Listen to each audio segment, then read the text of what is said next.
Hello guys, this is Swati. आज मैं बात करने वाली हूँ one of a kind series जो काफ़ी ओरिजिनल आइडिया लेकर आई है and that idea is quite challenging to the modern notion and this series is Severance that is available on Apple TV plus. इसमें 9 एपिसोड्स हैं जिनका रन टाइम लगभग 45 से 60 मिनट्स के बीच का है। यहाँ पर आपको हल्का फुल्का वायलेंस देखने को मिल जाएगा, यानी वायलेंस माइल्ड है, बाकी गोर, प्रोफैनिटी और एडल्ट सीन्स बिल्कुल भी नहीं है। Yet the theme is complex, complicated emotions दिखाए गए हैं, सारी चीज़ें मेटाफोरिकली प्रेजेंट की गई हैं and because of this series is suitable only for adults. अगर आपने हैप्पीनेस इंडेक्स के बारे में सुना है then that my friend is dipping, जिसका एक मेजर कारण है मॉडर्न जॉब कल्चर, जहां पर कौन कितनी एफिशिएंटली और क्रिएटिवली वर्क कर रहा है डजंट मैटर, बट किसके वर्किंग आवर्स बहुत ज़्यादा हैं, कौन कितना ज़्यादा टाइम ऑफिस में एक ही काम को भले लेकर टाइम खींच रहा है, बट दैट मैटर्स। और इन्हीं सब की वजह से people are struggling to find work life balance. Apart from some over ambitious people जो वहीं पर एक्सेल करने को अपनी पूरी लाइफ मानते हैं, some people are trying to find life something more meaningful outside this scenario, outside this job। उनके लिए बहुत डिफ़िकल्ट सिचुएशन हो जाती है ऐसे में। अब इसी चीज़ को अगर पुश टू द लिमिट्स कर दिया जाए, एजी बना दे, तो जो वर्क प्लेस हॉरर निकलता है ना बन के, दैट इज सेवरेंस सीरीज़। इन्हीं सारी चीज़ों को जब मेटाफोरिकली दिखाया जा रहा है तो एक मिस्टीरियस एनवायरनमेंट बनता है जिसे आप एक्सप्लोर करना चाहते हैं कि आखिर ये हो क्या रहा है और आगे होने क्या वाला है।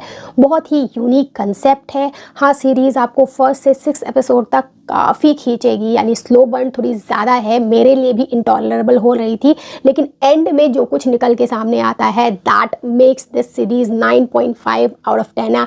पूरी सीरीज़ के बारे में बात कर लेते हैं कि क्या कुछ मेरा एक्सपीरियंस रहा है इसके साथ, और आप डिसाइड करेंगे कि आपको ये देखनी है या नहीं देखनी है। इससे पहले अगर आप नए आए हैं तो please subscribe. So about this series severance, अगर हम स्टोरी की बात करते हैं तो यहाँ पर एक यूटोपियन वर्ल्ड इमेजिन किया गया है जहाँ की एक बायोटेक्निकल ल्यूमन नाम की कंपनी है जिसने एक ऐसी चिप इजाद कर ली है जो लोगों के दिमाग में फिट करती जाती है। उसे फिट करने के बाद लोगों की पर्सनैलिटी बाइफरकेट हो जाती है, इन्हीं में और आउटी में। इन्हीं वो होता है जो ऑफिस में काम करता रहता है और यहाँ पर उसे बाहर पर्सनल लाइफ में क्या कुछ चल रहा है कुछ याद नहीं रहता, और जैसे ही वो ऑफिस के दरवाजे के बाहर निकलता है वो आउटी बन जाता है और जो उसने दिन भर यहाँ पर काम किया है उसे याद नहीं रहता। As if 2 people are sharing the same body, यानी जो इन्हीं है उसे लगता रहता है कि वो हमेशा ऑफिस में काम कर रहा है क्योंकि बाहर की तो उसे कुछ याद ही नहीं रहती, और जो बाहर वाला है उसे लगता है वो कभी काम पर गया ही नहीं, वो हर समय बाहर की यादों के साथ ही जीता रहता है।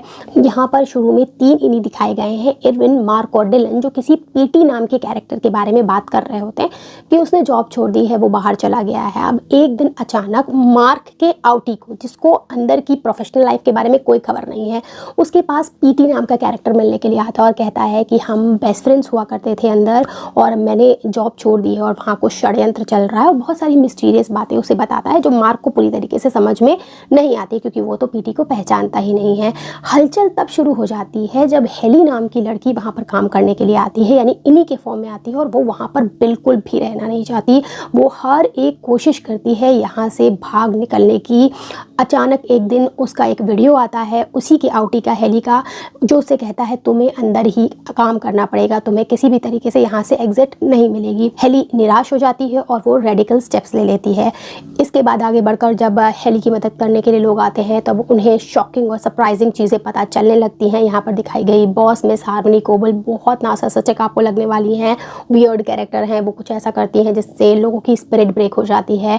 यहाँ पर एक ब्रेक रूम है जिसके बारे में आप काफ़ी क्यूरियस रहेंगे कि आखिर इसके अंदर चलता क्या है। एक मेंटल हेल्थ कंसल्टेंट है जो अगेन बहुत मिस्टीरियस कैरेक्टर हैं, जो 2nd सीज़न में भी आने वाली हैं, वो एक इम्पॉर्टेंट रोल प्ले करती हैं इस सीज़न में भी। तो सारी चीज़ें जो मिनिमलिज्म के साथ यहाँ पर क्रिएट की गई हैं वो आपको इस सीरीज़ से हटने देने तो वाली नहीं है। बाकी कुछ पॉजिटिव्स और नेगेटिव्स की बात कर लेते हैं। जो सबसे पहला पॉजिटिव मुझे इस सीरीज़ का लगा है वो है इसकी स्टोरी, जो बहुत ही ओरिजिनल आइडिया हमारे सामने लेकर आई है। इसका कॉर्पोरेट लाइफस्टाइल को लेकर जो सरकास्टिक टेक है वो मुझे अच्छा लगा है।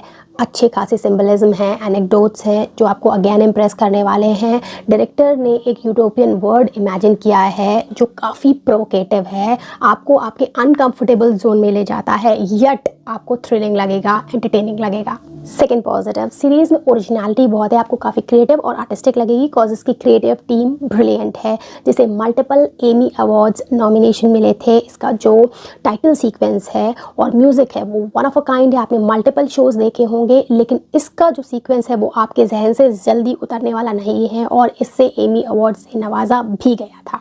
थर्ड चीज़ जो मुझे इस सीरीज़ की बहुत अच्छी लगी है वो है मिस्ट्री। बहुत ही कम एलिमेंट्स के साथ जो उन्होंने मिस्टीरियस वर्ल्ड क्रिएट किया है जिसके बारे में हम ज़्यादा से ज़्यादा जानना चाहते हैं कि आखिर ये सब चल क्या रहा है, वो मुझे काफ़ी अच्छा लगा है। देखिए एंड तक ये खींच कर ले जाते हैं, बहुत सारे इश्यूज़ रहते हैं जिन्हें वो आखिरी में एक्सप्लेन करते हैं, आपको लॉजिकल भी लगेंगे। स्टिल कुछ इवेंट्स अनरिजॉल्व रह गए हैं जो मुझे लगता है सेकेंड सीज़न के लिए रखे गए हैं, फिर भी एंडिंग आपको इतनी सेटिस्फैक्ट्री ज़रूर लगेगी कि आप सेकेंड सीज़न को देखेंगे। फोर्थ पॉजिटिव, बढ़िया एक्टिंग। बहुत ज़्यादा जाने माने चेहरे ना होने के बाद भी यहाँ पर जितने भी एक्टर्स हैं उन्होंने अपने रोल को बखूबी निभाया है। आपको उनका कन्फ्यूजन, उनकी हेल्पलेसनेस, जो वो एक के बाद एक चीज़ें नई नई उन्हें पता चल रही है उससे वो शॉक होते हैं, वो सारी चीज़ें आपको उनके एक्सप्रेशन के थ्रू आराम से पता चलती हैं। कोई कन्फ्यूजन की स्टेट नहीं बनती है कि आखिर ये सोच क्या रहे हैं, जबकि वो एक ही टाइम पर दो पर्सनैलिटीज़ दिखाते हैं, एक आउटी की और इन्हीं की, फिर भी एक्टिंग बढ़िया की गई है।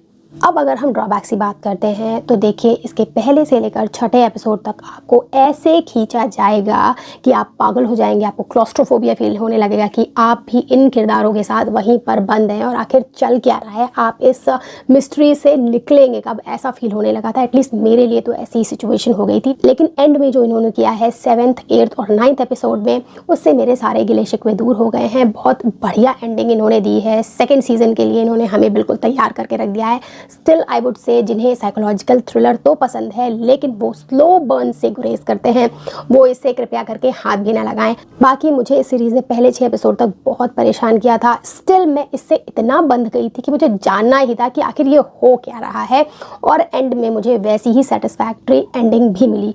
मुझे ये सीरीज़ अच्छी लगी है। That's it from my side. Bye bye.